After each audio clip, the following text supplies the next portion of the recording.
But of course, Peru is going for it. Man, I think it's practically a humanitarian act, right? They're going to lend money to Bolivia knowing that it's going to be very complicated for them to pay it back. And isn't it better to seek some kind of concession of resources in exchange for that money? Oh my goodness. Oh my goodness. Oh my goodness. Hello everyone. Hello, my friend. Hello, my friend. Hello my little friend. My little friend. My dear friend. How are you?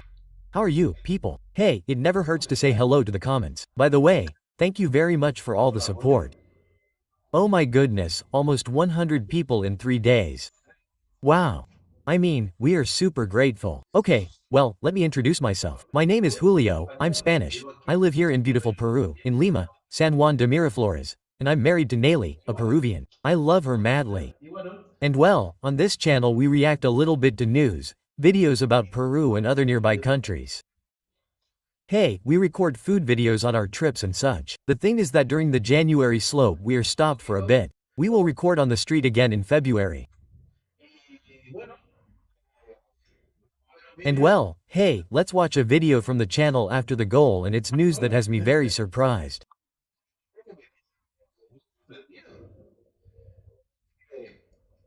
It says that Peru lends money to Bolivia and that more than 1 million Bolivians will immigrate to Peru.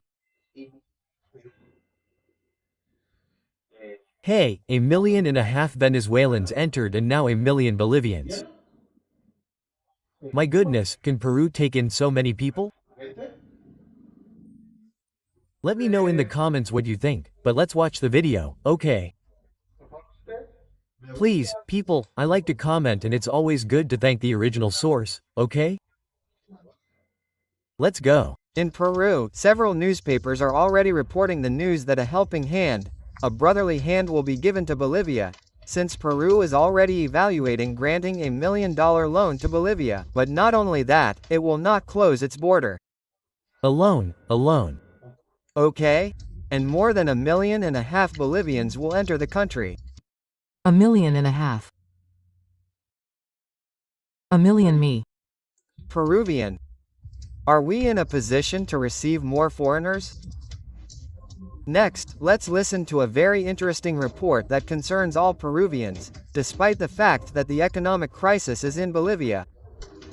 And the economic crisis that the country is going through triggered a wave of protests in.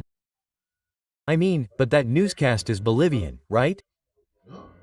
1.5 million, brother. The capital in the last few hours. From La Paz, Vanessa Mendez from our partner channel Unitel has more details. Go ahead. In the city of La Paz, the seat of government, a day of mobilizations is taking place.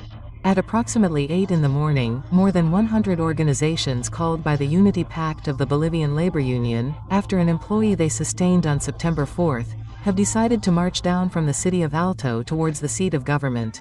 This sector, in support of President Luis Arce, has indicated that they are going to take over the facilities of the Legislative Assembly, demanding the approval of economic laws, according to which several credits have been paralyzed in the Legislative Assembly since the 2023 administration. Likewise, yesterday evening, supporters of the E-Vista wing took over the facilities of the Bolivian Labor Union in the city of La Paz, precisely in rejection of this mobilization called the March for Democracy by the Alarcista, which supports the management of President Luis Arce and Vice President David Choquehuan. Legislators from the Cremo's citizen community, the A-Lista, and even the Alarcista, reject this mobilization and this threat of taking over the chamber.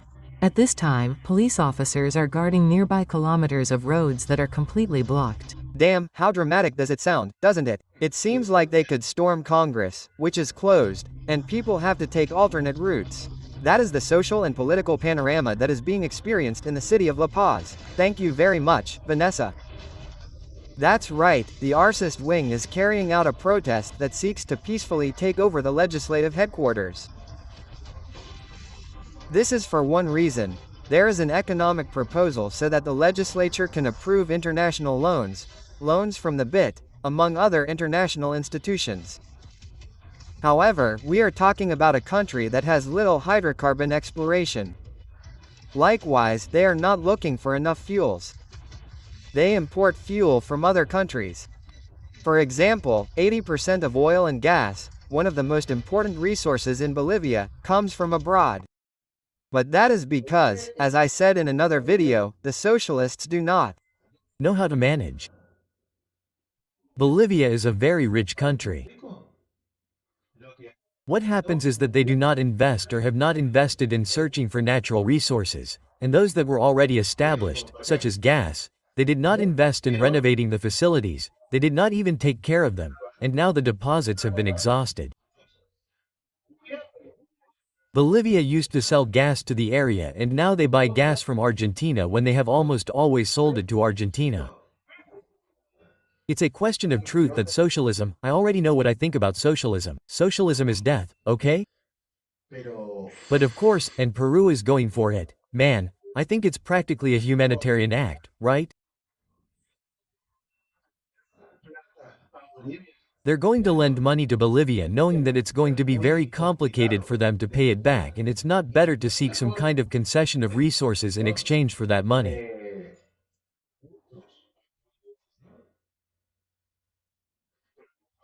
But of course, then we have the Peruvian government, which is not exactly famous, known worldwide, looking for resources within Peru.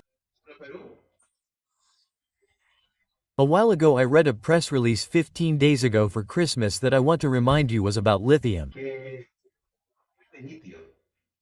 If you can correct my comments, by the way, I always say, I'm happy for you to provide me with information, if I made a mistake about something, or tell me. I've been here almost 3 years and there are many things that I don't know, right?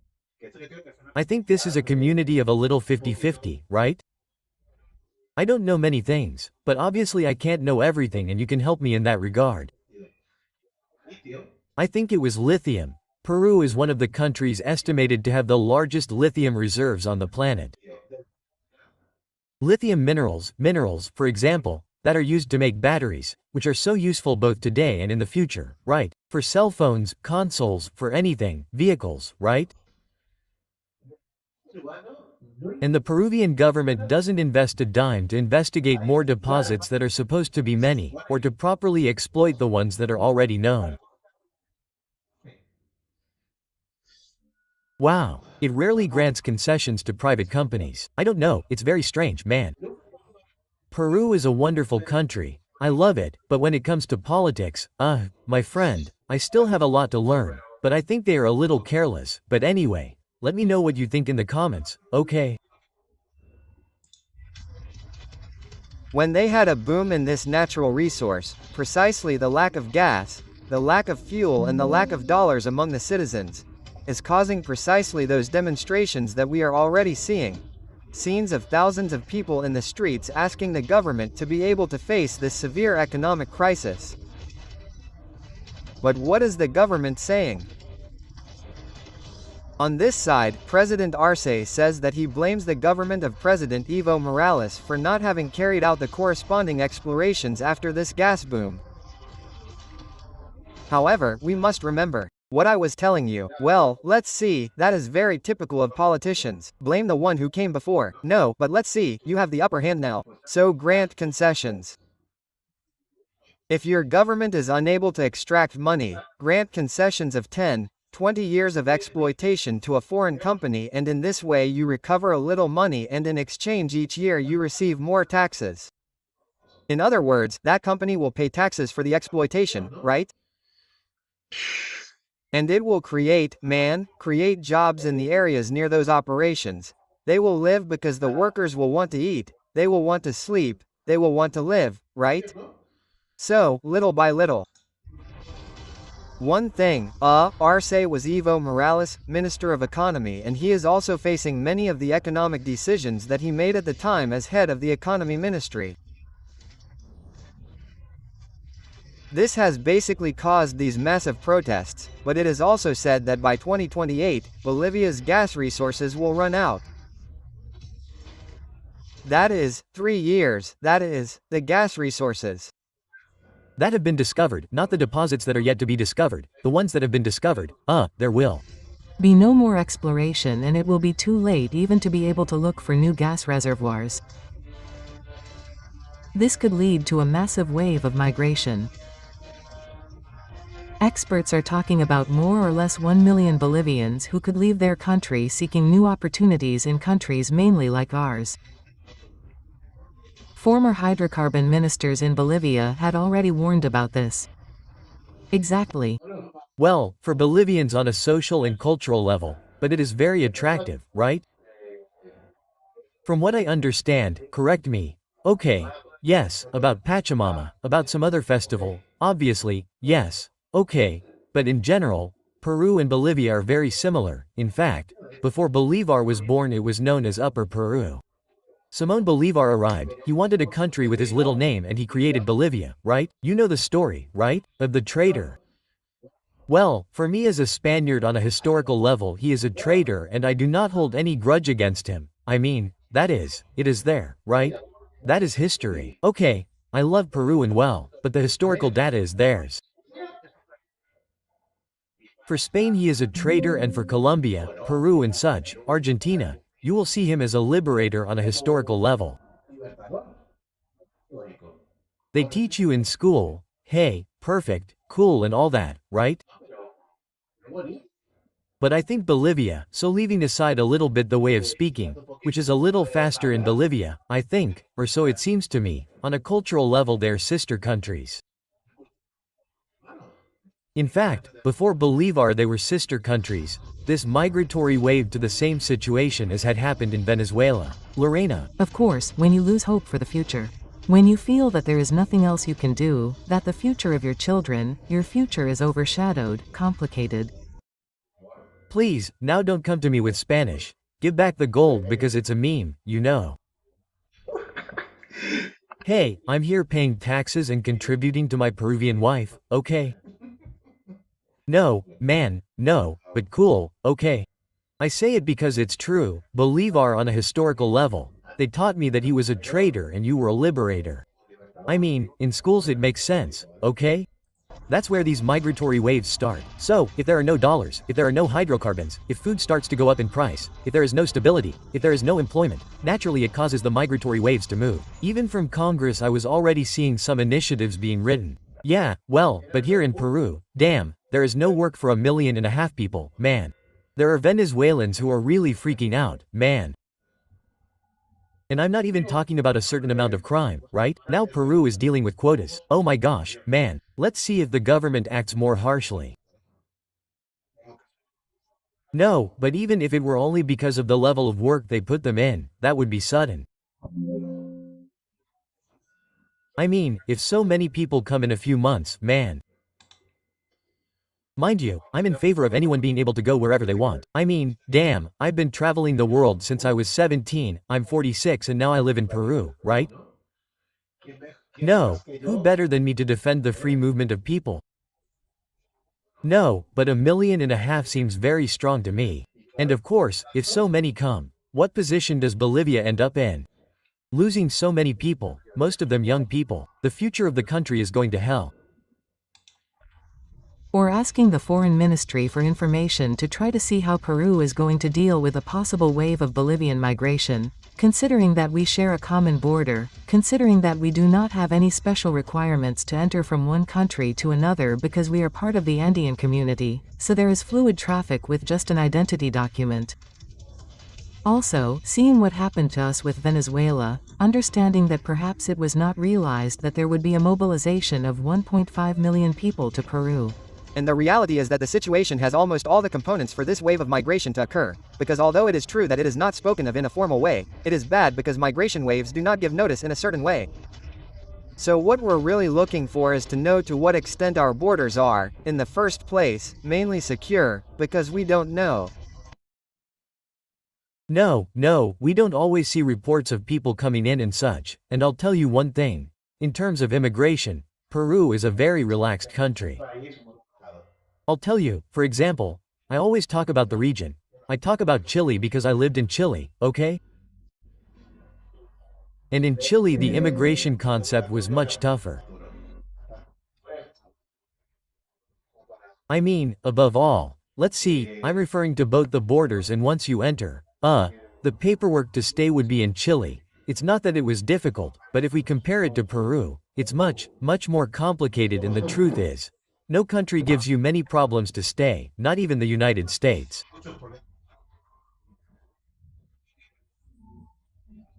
What happens is if you do things right, the requirements to enter the country, always enter legally, please, do whatever it takes, but enter legally, that will make your life much easier. The issue of the stay, the necessary documentation is very easy. If you don't have a criminal record, it's super easy. If you do have a criminal record, there are countries that are more relaxed, right? No, I don't know if Peru allows you to enter with a criminal record, I don't know. In the United States it would be very complicated, for example, and that's about it, man. I don't know, I just always try to do things right in life. Okay, we'll leave it here. I think that with a 15-minute video I don't want to bore you too much. Yesterday I uploaded a reaction video to Zazzle Italiano about Gamarra's victory, about the youth gangs and such, and I don't know if it's because it's 40 minutes long. I think this one here is an epic video. The Kids, the Dirty Kid, has been viewed less than other videos. I had a great time watching it and such. In fact, I recommend you follow Zazzle Italiano, but I don't want this one to be too long either. Okay, well, Bolivians in Peru, man, they're welcome, but 1.5 million. I don't think any country can handle 1.5 million, man. And Peru has already put up with 1.5 million Venezuelans. Phew. Those are just numbers. Man. I don't know if I think there are 300,000 Peruvians in Chile. We saw 300,000 in a report, which is already numbers, but 1.5 million and another 1.5 million. 3 million foreigners all at once. How do you assume it, man? It would cost them a lot of work, ghettos would form and people have to eat, and crime would increase. Man, if a person doesn't have a job, they have to live off something, right? And well, I'm telling you, okay? Well, guys, thank you very much for watching me. Thank you very much for the support. You can visit the WhatsApp group, it's completely free, you have it in the description of the video. And well, if you want to support us, you have Jape and PayPal, okay? Greetings, I love you all so much. And I want to go and see Bolivia, man. We almost went last year, man, but there was a problem with Bolivia, they had a crisis and, well, we'll see where we travel this year, okay? We love you all so much, and let me know what you think about all this, okay? Peru can absorb 1.5 million Bolivians. Yes, or not? What do you think?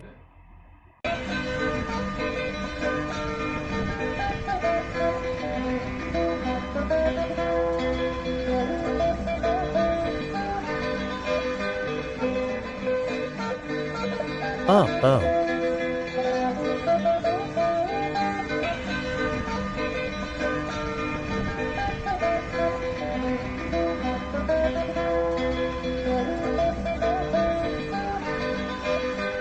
Oh ho.